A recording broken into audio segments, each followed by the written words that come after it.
The explosion was seen by millions, but what happened after remained hidden under the surface of the ocean, silent, somber, and almost forgotten by the public.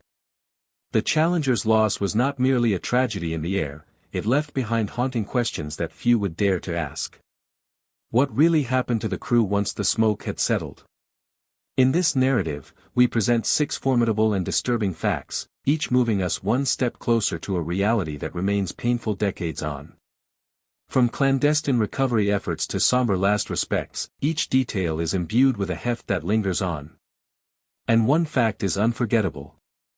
The Space Shuttle Challenger crew was an exceptional and diverse group, people who had brought skill, bravery, and a collective passion for exploration to work for NASA's 51L mission. They included seasoned pilots, skilled engineers, and brilliant scientists, each determined to push the limits of human possibility. Mission Commander Francis R. Dick Scobie, an Air Force officer and experienced pilot, commanded the mission. Assisting him was pilot Michael J. Smith, a naval aviator on his inaugural shuttle mission. Both of them were responsible for controlling shuttle operations during re-entry, orbit, and launch, tasks requiring utmost precision and calmness. Mission specialists Judith A. Resnick, Ronald E. McNair, and Ellison S. Onizuka added top-notch knowledge in engineering, physics, and space science, as well as pioneering achievement in representation within NASA. Resnick was the second American woman to go to space, and Onizuka was the first Asian American astronaut in space. McNair, a physicist, had been an advocate for diversity and education within the space program. Payload specialist Gregory B. Jarvis, an aerospace engineer with Hughes Aircraft, had waited years for his turn in space after multiple delayed flights. On Challenger, he intended to run fluid dynamics experiments in microgravity. Arguably the most famous crew member was Krista McAuliffe, a social studies teacher at Concord High School in Concord, New Hampshire. Of 11,000 applications for NASA's Teacher in Space project, McAuliffe was chosen. McAuliffe's objective was to conduct classroom-to-space flight experiments and become an ambassador of education. With warmth, humility, and excitement, she captivated the nation, telling reporters before launch, "I still can't believe that I'm gonna actually be going into that shuttle." Her presence inspired countless students and educators, giving the mission a personal and relatable human dimension. On launch morning, the crew's faces radiated joy and gratitude as they waved to the crowds, offering brief but heartfelt thanks to those who had made their journey possible. Their optimism and willingness to face the unknown made the tragedy that followed even more devastating. In losing them, the world lost not only the scientific possibilities they carried but also the very spirit of human curiosity and perseverance. This flight, more than any, represented the shuttle program's move toward routine spaceflight, but it had added significance with McAuliffe carrying the dreams of classrooms across the country into the heavens. Following the tragedy, recovery forces found the undamaged crew cabin on the bottom of the Atlantic Ocean on March 9, 1986. It wasn't fully recovered until April 20. Personal items and research equipment were inside, silent, haunting reminders of lives and work cut short. The bodies of the crew were in such a sorry shape that NASA and military authorities prevented the public from knowing the details. A subsequent report cited the New York Times in its description of them as so badly damaged that they could not be identified even as human. Identification was done at Patrick Air Force Base Hospital with the help of the Armed Forces Institute of Pathology. The Challenger crew is now at rest in Arlington National Cemetery, their bodies cremated and interred in a common grave under a memorial. Individual graves were also established for Scobie and Smith. These plots serve as enduring reminders of their sacrifice and of the dangers of discovery. The diversity of the crew, race, gender, occupation, background, was a vision of an open America, with each astronaut having transcended personal and institutional obstacles to become an astronaut. Their flight was not only scientific, it was an affirmation of endurance and of the cross-cultural desire to dream. You have heard of the heroes. Now, get ready for the moment that would test their legacy.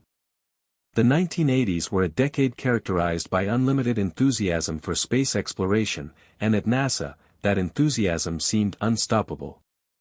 Barely more than a decade had elapsed since the success of Apollo 11's moon landing in 1969, and the U.S. space program had redirected its goals from lunar discovery to a daring new dream, reusable spacecraft that could make space exploration more affordable, more routine, and more productive. In 1973, the European Space Research Organization allied with NASA to create an orbital space laboratory, a breakthrough that set the stage for international collaboration in space. That was followed through into 1981 with the Columbia's inaugural shuttle flight successfully carrying out an orbital mission and safely returning to Earth. This milestone marked the beginning of the Space Shuttle era, with frequent flights and scientific discoveries resulting in a growing conviction that interplanetary travel, and even, perhaps, a manned mission to Mars, was within their reach. The Norman Augustine vision was to normalize spaceflight or transform it into an ordinary activity, from a rare feat into something routine. The general public accepted the notion that not just astronauts, but scientists, engineers, and even common citizens could travel beyond our planet.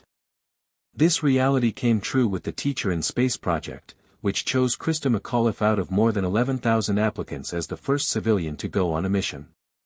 Her task was to encourage students all over the country to believe that space was not just the domain of astronauts in their flight suits anymore. As launch day for the Challenger neared, excitement grew. Schools nationwide were preparing to show the event live on television, allowing millions of students the unique chance to view history in the making firsthand.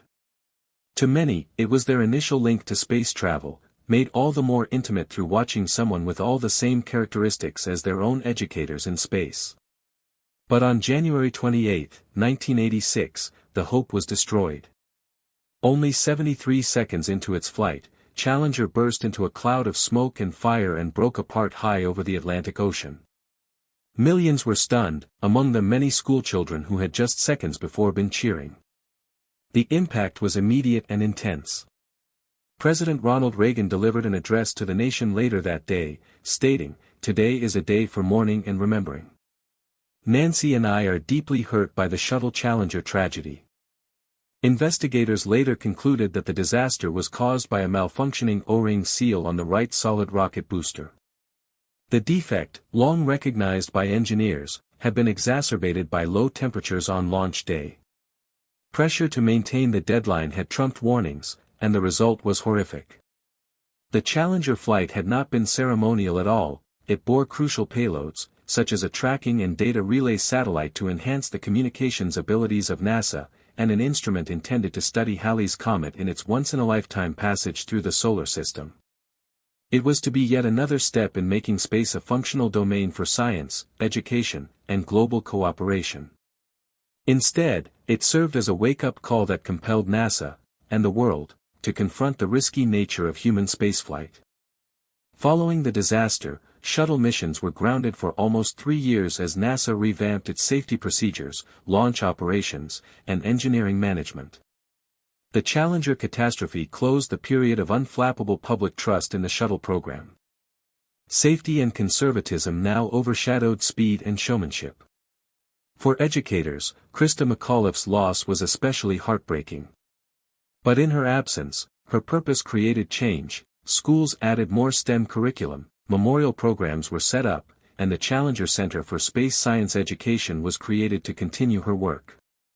In classrooms across America, she turned tragedy into education, seeing that her vision of inspiring the next generation didn't perish with her. On the morning of January 28, 1986, Challenger lifted off from Cape Canaveral in what was expected to be a significant but straightforward mission. Within 73 seconds, it became one of the most infamous tragedies in American space history. The shuttle disintegrated in midair, splitting into trails of smoke and fire against the blue sky. Most adults watched the event later on recorded broadcasts, but hundreds of thousands of children watched it in real time, seeing their idol Christa McAuliffe take off, only to witness it end in tragedy.